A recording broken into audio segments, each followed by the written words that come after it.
Or like he warned me the other day, he's like, don't eat a banana in here either. So that's the attack pheromone smell. Yeah, it makes them real defensive. It could make them real defensive. You never really know. If they smell cologne? They smell bananas type smell, you know? Yeah. Any fruit or just bananas? I mean, bananas is the one. Because if you smell, when you go inside the hive, after you smoking them and everything, and you get deep in there, here's where the babies are at. You get that deep, you begin to smell their defensive pheromone. It kind of smells like bananas. So like, I don't mess with bananas here.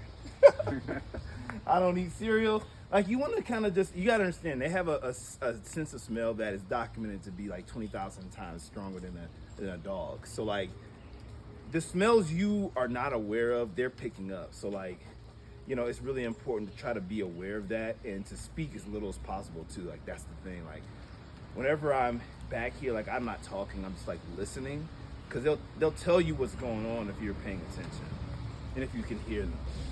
Right, girls? What's up, girls? What up, girls?